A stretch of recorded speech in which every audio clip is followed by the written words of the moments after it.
그의 일생을 보면 세상적으로 보면 거의 지는 것처럼 그렇게 보이지 않습니까? 초반에 이렇게 쭉 가다가 나중에 이제 뭐 애굽의 총리가 되는 어떤 그런 역전승이라고 하면 역전승을 하게 되는데, 요셉이 걸어간 그 길을 보면서 그 길에서 만난 어떤 시기, 그리고 오후회, 그리고 용서, 섭리, 이렇게 크게 네 가지를 구분해서 제가 한번 요셉의 삶을 다시 한번 묵상을 했습니다. 그래서 오늘 여러분들과 함께 나누면서 우리의 삶에도 이렇게 때때로 찾아오는 이 네 가지의 그 영역 안에서 우리가 어떻게 좀 대처할 수 있을까, 또 반응할 수 있을까라고 하는 것을 생각해 볼 수 있는 시간이 되셨으면 좋겠습니다. 요셉은 부모님으로부터 사랑을 참 많이 받았죠. 그죠? 다른 형들도 있었는데 형들보다 참 사랑을 많이 받았습니다. 그래서 특별히 이제 부모님이 채색 옷도 입혀주셨고, 부모님께 사랑을 참 많이 받았는데 누구에게는 시기를 참 많이 받았죠. 형들에게는 참 시기를 많이 받았습니다.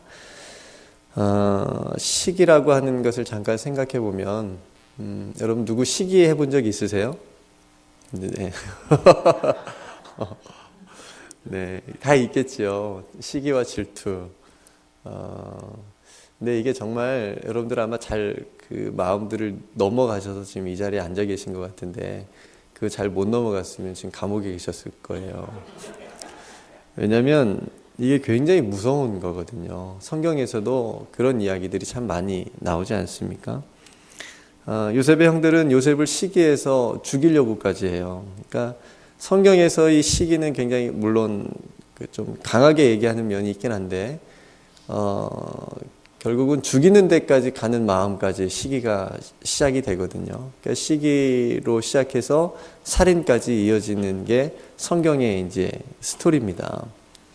물론 이제 시기의 마음 가운데는 내가 인정받고 싶고 또 나만 높아지려고 하는 그런 욕심이 있기 때문에 시기가 나타나는 거거든요. 내가 저 사람보다 낫다라고 하는 그런 기본적인 마음에서 시작이 되는 겁니다. 성경의 인물 중에서도 시기 때문에 무너진 사람들이 있는데 처음으로 무너진 사람이 가인이에요. 그죠? 하나님이 자신의 재산은 안 받으시고 동생 아벨의 재산은 하나님이 받으시잖아요. 그러니까 시기와 원망이 생기는 겁니다. 그러니까 그 마음이 동생에게로 향해서 동생을 죽이는 그런 무서운 일이 벌어지죠. 그러니까 얼마나 무서운 마음인지를 우리가 시기의 마음이 우리 마음에 들어올 때 생각을 해볼 필요가 있습니다. 이스라엘의 초대 왕이었던 사울 왕도 마찬가지입니다. 다윗이 골리앗을 이기고 돌아와서 나라를 거의 구했잖아요. 이스라엘 백성들을 거의 구했는데, 어려움에서 공경에서 이렇게 구해주었는데, 그 돌아온 다윗을 백성들이 더 자신보다 높이는 모습을 보니까 눈이 돌아가는 거예요. 시기심이 마음에 확 들어왔습니다. 그러니까 처음에는 자기 사위까지 삼을 정도로 인정하고 또 그렇게 했는데도 불구하고 그런 것이 나중에 시기가 들어오니까 눈에 보이지 않는 거예요. 다윗을 죽이려고 얼마나 열심히 쫓아다닙니까? 그 시간에 나라를 다스렸으면 더 잘 다스렸을 텐데, 다윗을 죽이려고 얼마나 많이 쫓아다녀요. 그러니까 그 정도로 시기가 굉장히 무섭고 정작 봐야 될 것을 보지 못하게 눈을 멀게 만들고 눈을 가려버리게 만드는 그렇게 무서운 질병, 영적인 질병 중에 하나가, 마음의 병 중에 하나가 이 시기와 질투라고 하는 거죠. 반면에 반대의 길에 선 두 사람을 제가 생각해 봤는데, 세례 요한하고 바나바입니다. 참 존경스러운 사람들이죠. 사람들은 세례 요한을 참 선지자로 알고 또 존경하고 또 세례 요한에게 나와서 세례까지 받고 따랐잖아요. 제자들까지 있었으니까. 근데 세례 요한은 자신이 무엇을 기다려야 되고 또 자신의 사명이 무엇인지를 꽉 붙잡고 살았던 사람이었습니다. 그러니까 예수님이 오니까 그 마음이, 그 사명이 흔들리지 않았던 거죠. 예수님이 등장할 때 주님 앞에 그래서 엎드릴 수 있었습니다. 바나바도 마찬가지고, 사도 바울을 시기하지 않고 오히려 이끌어주고 또 클 수 있도록 도와주는, 무대 중앙에 설 수 있도록 바나바가 중요한 역할을 하지 않습니까? 예수님의 제자들 사이에도 반대로 얼마나 시기하고 또 질투가 있었는지 우리는 또 복음서를 통해서 알 수가 있습니다. 시기가 이렇게 무섭습니다. 여러분들이 시기를 다 한 번씩 경험해 보셨다고 그러니까 여러분들은 어떻게 이기셨는지 모르겠는데 성경은 어떻게 이것을 이기고 덮을 수 있을까? 시기의 마음이 내 마음에 들어올 때 내가 이것을 어떻게 극복할 수 있을까? 고린도서 13장이 사랑장이라고 불리잖아요. 여러분 다 아실 건데 그 사랑의 첫 소절을 한번 같이 여러분들이 읊어보시면 사랑은 오래 참고 사랑은 온유하고 그 다음에 시기하지 아니하며. 네. 그러니까 시기라고 하는 것이 사랑하지 않을 때 들어오는 거거든요. 내가 저 사람에 대해서 사랑의 마음이 없을 때 시기가 들어옵니다. 반대로 내가 저 사람을 정말 사랑하게 되어지면 시기의 마음이 사라지게 되고 그 마음을 덮을 수 있고 저 사람을 오히려 더 높여주고 싶은 그런 마음이 생기는 거죠. 사랑은 시기하지 않는다. 좀 중요한 말씀을 하게 되는 거죠. 정말 우리가 예수 안에서 서로의 허물을 덮고 또 용납하고 사랑하게 되어지면 우리 안에 때때로 이렇게 생겨지고 올라오게 되는 그 시기와 질투의 마음을 덮을 수 있다라고 하는 것을 말해준다고 저는 생각을 합니다. 사랑은 시기하지 아니하며 시기하는 것은 사랑이 아니고 사랑으로서 시기를 이겨낼 수 있고 극복할 수 있다. 로마서 13장의 사도 바울이 또 이렇게 얘기해요. 밤이 깊고 낮이 가까웠으니 그러므로 우리가 어둠의 일을 벗고 빛의 갑옷을 입자. 낮에와 같이 단정히 행하고 방탕하거나 술 취하지 말며 음란하거나 호색하지 말며 다투거나 시기하지 말고. 그러니까 사도 바울이 생각한 그 어둠의 일 가운데 많은 일들이 있겠지만 그 중에 시기를 딱 넣었어요. 그 정도로 중요하고 또 그 정도로 경계해야 되는 일이기 때문에 사도 바울이 넣었다고 생각을 합니다. 그리고 마지막 14절에 오직 주 예수 그리스도로 옷 입고 정욕을 위하여 육신의 일을 도모하지 말라. 그러니까 앞에서 말한 그 모든 것들이 육신의 일이라고 하는 거죠. 우리가 벗어버려야 될, 우리가 끊어버려야 될. 성도 여러분, 시기 때문에 혹 우리 각자의 영적인 마음이 또 믿음이 신앙이 흔들리지 않고 무너지지 않도록 여러분들의 마음을 잘 지킬 수 있기를 간절히 소망합니다. 사람이 많이 모이는 곳에는 그리고 같이 활동하는 곳에는 시기가 생길 수 있지만 교회도 그런 곳 중에 하나긴 하지만 우리가 모인 목적이 다르기 때문에 또 활동하는 목적이 다르기 때문에 교회는 시기가 아니라 사랑이 생겨야 되는 곳임을 믿습니다. 그래서 여러분 교회 공동체 안에서 예수의 사랑을 많이 받으시고 또 함께 나누는 성도의 사랑을 통해서 우리의 마음은 시기가 아니라 사랑으로 가득 차기를 간절히 소망합니다. 우리 옆분에게 이렇게 한번 건면해 볼까요? 시기의 마음에서 사랑의 마음으로 도망치십시오. 네. 물 한 잔 먹으려고 좀 길게 했습니다. 네. 시기의 마음이 들 때 그 시기의 마음에서 사랑의 마음으로 얼른 도망칠 수 있는 저와 여러분 되길 소망합니다.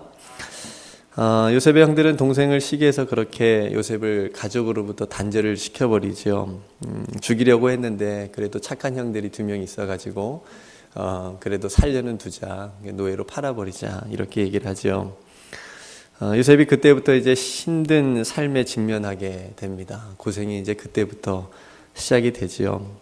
부모님이 입혀주셨던 채색 옷을 벗어버리게 되고 벗게 되고 자신을 산 주인이 입혀준 노예 옷을 입을 수밖에 없는 처지가 된 겁니다. 이때 요셉의 나이가 언제 몇 살인지 아세요? 17살이라고 성경은 얘기합니다. 17살이면 뭐 지금으로 얘기하면 고등학교 1학년 정도 되는데 한국 나이로 어린 나이죠. 그렇죠? 그러니까 이때부터 시작된 요셉의 삶이 우리의 인생과도 좀 많이 닮은 부분이 많습니다. 그래서 많은 고생하는 그리스도인들은 이런 요셉의 삶을 보면서 위안을 받기도 하고 또 위로를 받는 그런 부분들이 있지요. 17살의 어린 나이에 가족들과 헤어져서 노예로 살아가야 되는 그 삶이 요셉이 감당하기는 굉장히 어려웠을 거라고 생각이 되어집니다. 힘든 시간이었을 거예요. 근데 다행히 요셉에게는 뭐가 있었냐면 신앙이라고 하는 게 있었죠. 할아버지 그리고 아버지 이렇게 이어져 내려온 그 하나님에 대한 신앙이 요셉의 삶을 다행히 꼭 붙들고 있었습니다. 요셉도 비록 어린 나이긴 했지만 힘든 그런 상황 속에서도 흔들리지 않고 그런 힘든 삶의 한복판에서 자신을 오뚜기처럼 굳건하게 그렇게 딱 세워줄 수 있는 그렇게 만들어준 하나님에 대한 그런 믿음을 요셉도 꽉 붙잡고 있었지요. 성도 여러분, 요셉이 정말 힘들었을 텐데 성경은 요셉이 힘들었다는 말을 한 번도 표현을 하지 않습니다. 내색을 하지 않아요. 요셉이 얼마나 힘들었는지. 엘리야는 표현을 하지요. 그 대선지자가 너무 힘들어가지고 마음도 힘들고 또 영적으로 힘드니까 막 죽기를 하나님 앞에 고백하는 그런 장면이 나오기도 하고 성경에 나오기도 하는데 요셉은 참 어린 나이인데도 불구하고 인간적으로 봤을 때 참 힘들었을 텐데 그 삶이 성경은 그런 힘든 내색을 표현하지 않는 것을 보게 됩니다. 타지였고 의지할 사람도 없었고 가진 것도 없었고 꿈도 펼칠 수 있는 그런 형편도 아니었는데 다행히 요셉은 잘 견뎌내었습니다. 여러분들도 마음이 무너질 때 있으실 것 같아요. 우울이라고 하는 것이 나를 찾아왔을 때 무섭게 나를 찾아왔을 때 아무것도 하기 싫고 무기력하게 느껴질 때 가장 소중하게 생각했던 것들조차도 무너진 내 마음을 회복시켜 주지 못할 때 그런 때가 여러분 경험해 보셨는지요? 며칠 전에 유명한 한 한국의 가수가 자살을 선택했지요. 여러분들도 아마 뉴스를 통해서 보셨을 거라고 생각이 되어지는데 너무나 괴로워했고 자신의 삶의 무게를 감당하지 못했다라고 하는 것을 그 가수가 남긴 유서를 통해서 느낄 수가 있었습니다. 너무나 유서를 보면서 너무나 안타까웠고 그 유서 중에 이런 말들이 있었습니다. 천천히 날 갉아먹던 우울은 결국 날 집어삼켰고 난 그걸 이길 수 없었다. 오롯이 혼자였다. 이게 얼마나 힘들었으면 이렇게 이런 글을 썼을까. 사람이 돈이 없어서 힘든 건 그렇게 힘들 것 같지 않아요.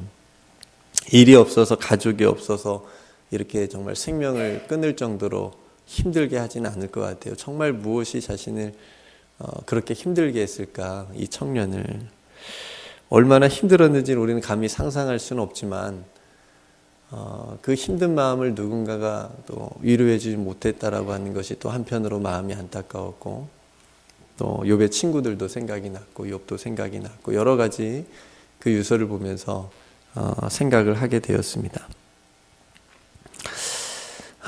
그러나 우리에게는 한 가지 그 소망이라고 하는 것이 유일한 소망이라고 한다면 우리 구주 예수 그리스도가 있다라고 하는 것, 이것이 얼마나 감사한 일인지 제가 다시 한번 생각해 보게 됐고요. 혹 여러분 가운데 이런 마음들이, 이런 무서운 마음이 들어올 때 정말 마지막에 예수 그리스도를 생각하고 붙잡을 수 있는 그런 마음들이 꼭 하나님께서 주셨으면 좋겠습니다. 우리에게 엑싯, 영어를 써서 죄송합니다. 우리의 탈출구는 오직 우리 구주 예수 그리스도 뿐임을 믿습니다. 이런 날들이 혹 우리 인생에 찾아올 때 엘리야를 회복시켜 주신 하나님, 그 하나님께서 저와 여러분들에게도 회복시켜 주시는 은혜가 있기를 간절히 소망합니다. 성도 여러분, 억울한 일을 당해보신 일이 있으신지요? 내가 하지 않았는데 했다고 오해받을 때, 제가 자녀들을 이제 3명을 키우다 보니까 이렇게 때때로 여러 가지 일들이 일어나는데 우리 아이들이 이제 부모님한테 오해를 받을 때가 있어요. 그러면 아이들은 얼굴에 다 드러나잖아요. 자신들이 한 일인지 아닌지. 근데 한 일은 이제 목소리가 작고 얼굴의 표정에 드러나니까 금방 이제 알아챌 수 있는데 얘네들이 안 했는데 했다고 오해받을 때는 어떻게 표현을 하냐면 갑자기 목소리가 막 커져요. 저를 잡아먹을 듯이. 제가 안 했다고요? 막 이렇게. 그거 들어보면 정말 안 한 거, 얘가 연기를 하지 않는 이상은 정말 억울하니까. 그죠? 자기가 안 했는데 했다고 이렇게 오해받으니까 목소리를 그렇게 크게 하더라고요. 그러면 이제 그거 들으면 더 화내서 더 혼내긴 하는데, 그런 이제 그렇게 억울한 일을 표현을 하게 되는데, 요셉도 억울한 일을 한번 굉장히 당하지 않습니까? 그래서 감옥에 가게 되는데, 시편의 시들도 억울한 그 이야기들이 참 많이 적혀 있죠. 그래서 하나님께 막 토로를 합니다. 하나님, 제가 이렇게 마음이 억울한데 이런 일을 당했는데 하나님 이거 어떻게 해야 되겠습니까? 하나님 좀 도와주십시오. 막 기도조로 얘기하고 막 제 자녀들처럼 막 목소리 높여서 얘기하는 것처럼 그렇게 시편에도 그런 이야기들이 쓰여져 있는데, 그렇게 하는 것만으로도, 그래서 하나님이 자신의 그런 억울한 사정을 들어주시는 것만으로도 시편의 시인들은 위로를 받고 있구나라는 그런 느낌을 받긴 하죠. 그러니까 요셉도 그런 경험이 있으니까 사랑받는 자리에서 노예의 자리로 왔고, 그 노예의 자리에서 거기서 더 억울한 일을 당해서 감옥의 자리로 가는 그런 요셉의 삶이 형통하다고 얘기하는데 세상적으로 보면 더욱 오히려 고난의 자리로 나아가잖아요. 그죠? 더 안 좋은 그런 길로 계속 자리로 가는 것처럼 보이니까. 근데 요셉의 가정에서 제가 유심히 본 게 있는데, 요셉이 그런 상황 속에서도 일관적으로 보여준 태도가 있어요. 그건 뭐냐면 정직하고 성실한 거. 요셉이 정직하고 성실함을 가지고 늘 자신의 당한 어떤 그런 상황 속에서 그 태도로 일관을 합니다. 보디발 장군의 집에서도 그렇게 정직하고 성실하게 하고요. 감옥에 들어가서도 그렇게 자신이 해야 될 일들을 그렇게 하는 것을 보게 됩니다. 그러니까 보디발 장군에게도 신임을 받게 되잖아요. 감옥에서도 간수장에게 신임을 받게 되고, 사실 자기 아내를 겁탈하려고 한 종을 가만히 놔둘 사람이 어디 있겠습니까? 그죠? 아내에게 그런 얘기를 들었을 때, 요셉이 종이었으니까 당장 죽일 수 있었는데, 뭐 재판할 필요도 없이 그냥 그 당시에는 그냥 바로 그냥 사형시킬 수 있었을 텐데, 보디발은 그렇게 하지 않죠. 그러니까 자신을 겁탈하려고 했다 요셉이 말하는 아내의 말보다 그건 오해다라고 말한 요셉의 말을 보디발 장군이 더 신뢰하고 믿었기 때문에 보디발은 요셉을 죽이지 않고 그의 생명을 살려 감옥으로 그냥 보낸 거죠. 저는 은혜를 베풀었다고 봅니다. 평소에 요셉의 정직함과 성실함이 물론 그 자신을 지켰다고 볼 수 있고요. 이것이 어디에서 나왔는가? 저는 요셉이 하나님을 믿는 신앙이 바탕이 되었기 때문에 하나님 앞에서 사는 그 신앙이 자신에게 정직하고 성실하게 할 수 있는 그런 마음도 줬다고 생각이 되어집니다. 그럼 우리의 삶에 중요한 메시지가 있습니다. 이것은 우리가 형편이 어떠하든지 하나님 앞에 정직하고 성실하게 살아가게 되면 그것이 우리가 어려울 때 우리를 지켜주는 무기가 되어줄 수 있다라고 하는 겁니다. 사람들이 믿어주고 무엇보다 하나님이 믿어주는 그 은혜가 얼마나 크겠습니까?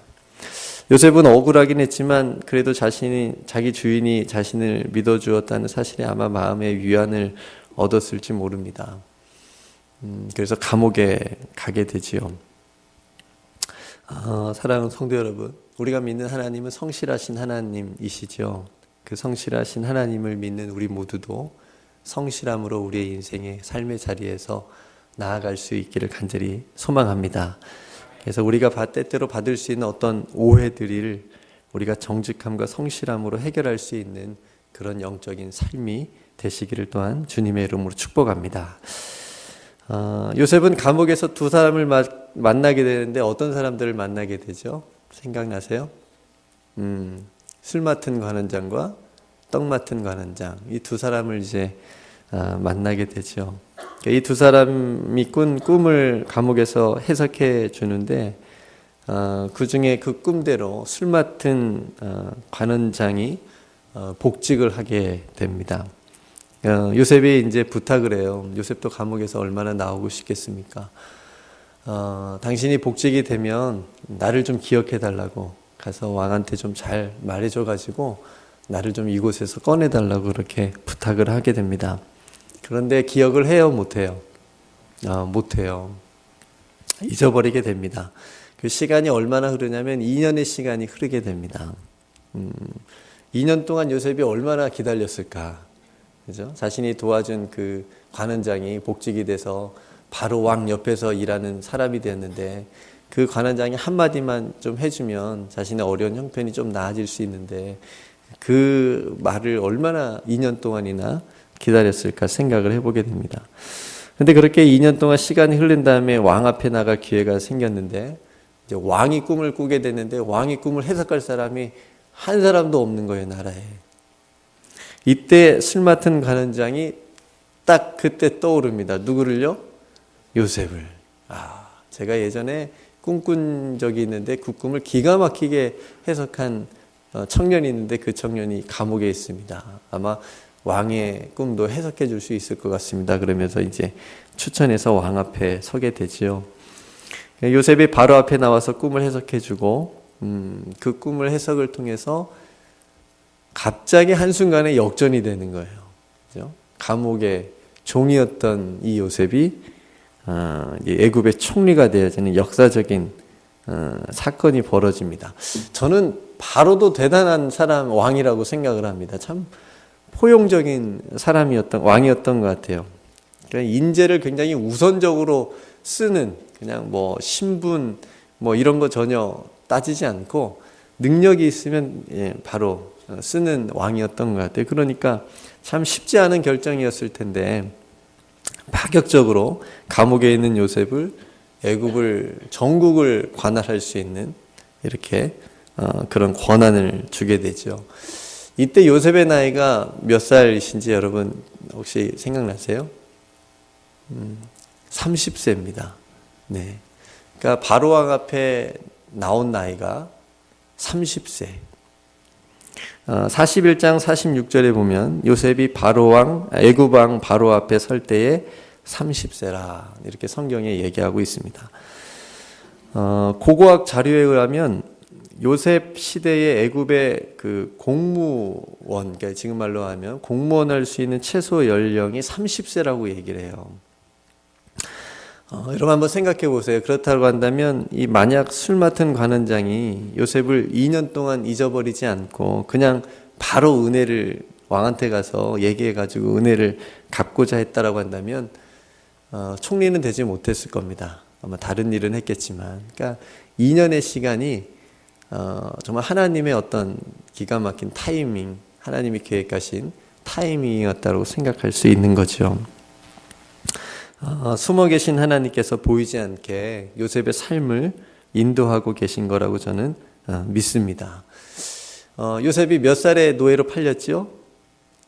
17살. 그리고 지금 애굽의 총리가 된 건 30살. 몇 년의 시간이 지난 겁니까? 13년. 지금 우리가 요셉의 13년을 지금 이 짧은 시간에 걸어온 겁니다. 잠깐 살펴본 겁니다. 네, 13년.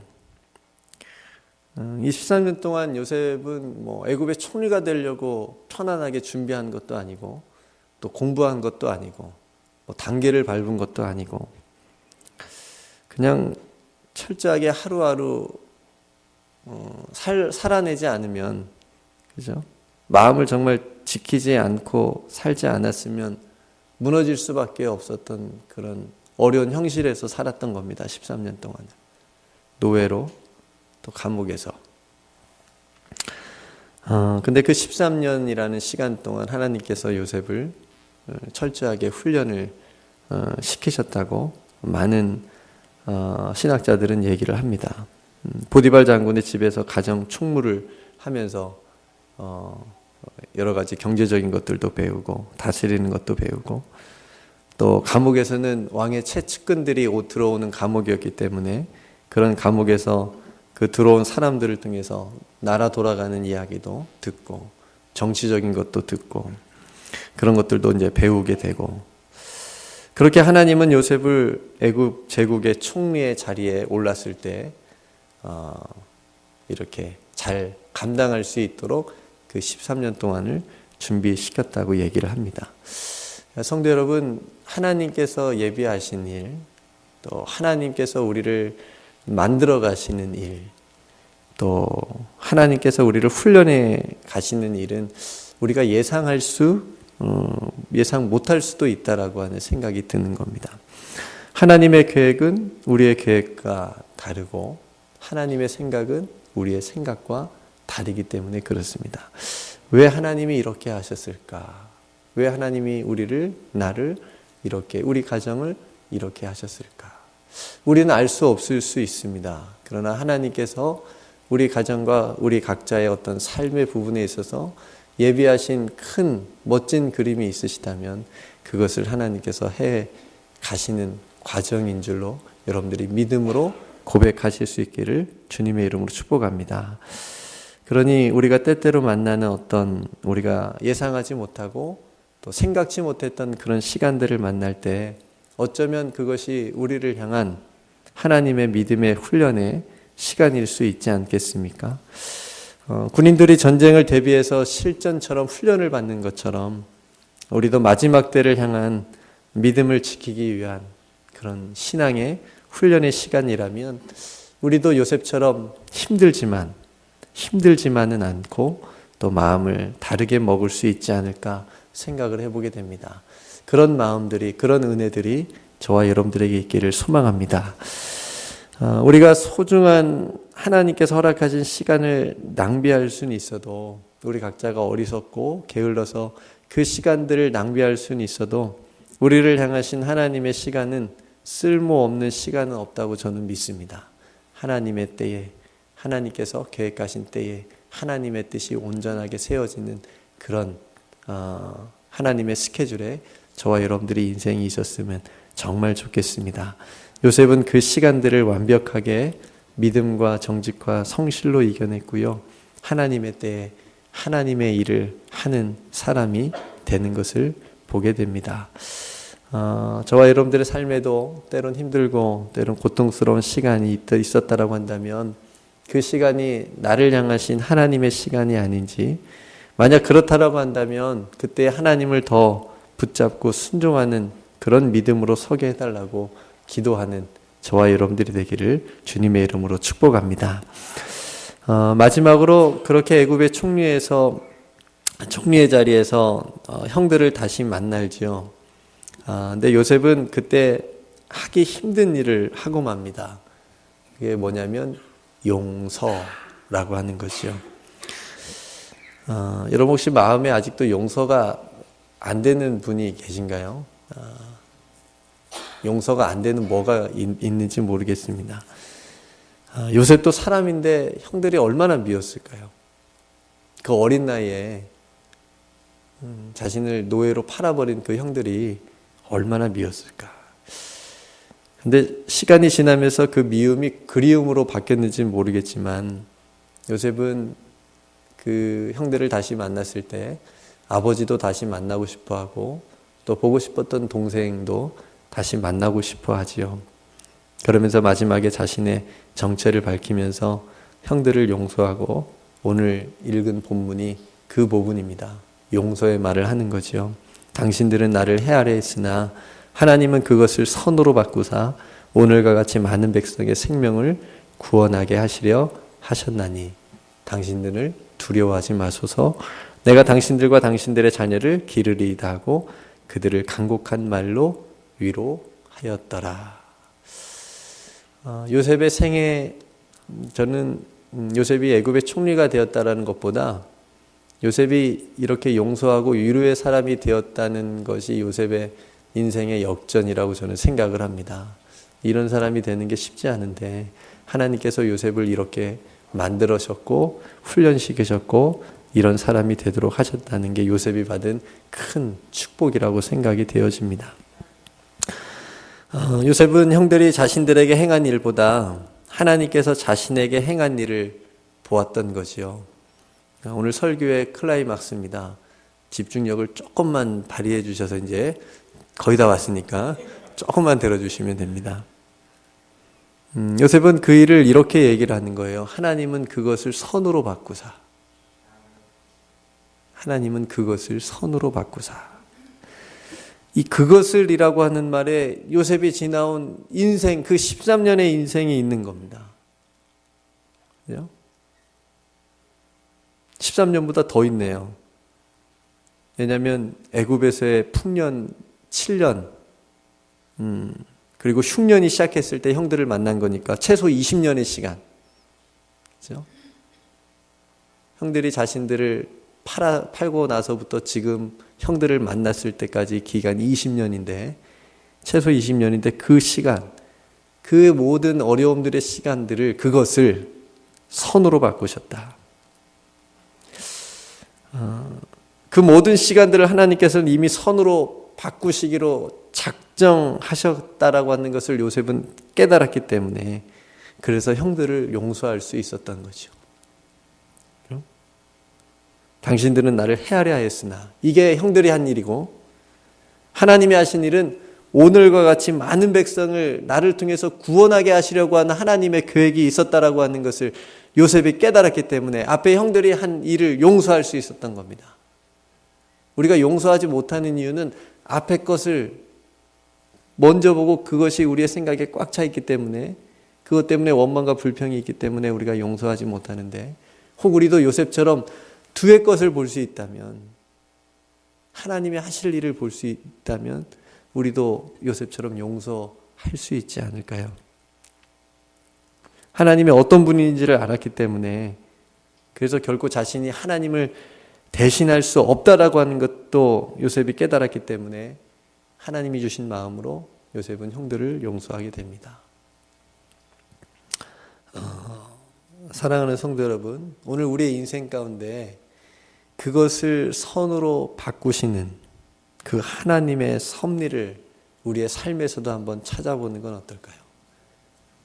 내 인생에 걸어온 그 모든 길을 하나님께서 선으로 바꾸실 것을 믿고 하나님 앞에 서보는 것, 그리고 그 관점에서 다시 우리의 돌아온 인생길을 한번 바라봐 보는 것, 그렇다면 다시 한번 우리의 삶을 재해석할 수 있는 시간이 되지 않을까 생각해 보게 됩니다.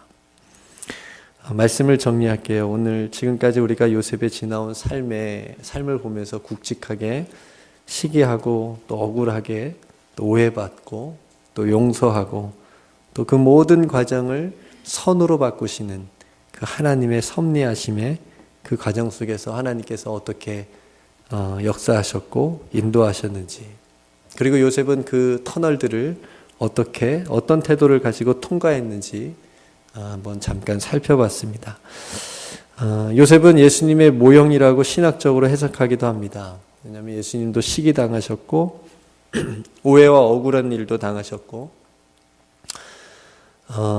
모든 생명을 구원하시기 위해서 하나님의 섭리로 십자가를 지셨고 그걸 통해서 이루셨고, 그런 삶을 우리도 본을 받아서 우리의 삶에도 우리를 통해서 하나님께서 이루실 일이 무엇인지 그 귀한 일들이 이루어질 수 있도록 요셉처럼 또 예수님처럼 우리도 하나님 앞에 하나님을 향한 믿음으로 굳게 서 있을 수 있는 저와 여러분들이 되기를 주님의 이름으로 축복합니다.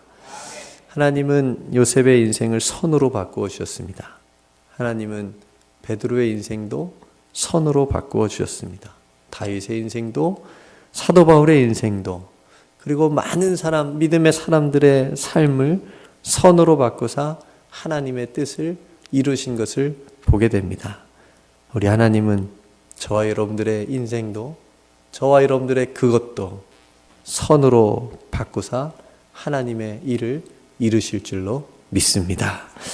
우리 옆분에게 이렇게 마지막으로 권면하고 말씀을 나누겠습니다. 하나님을 신뢰하십시오.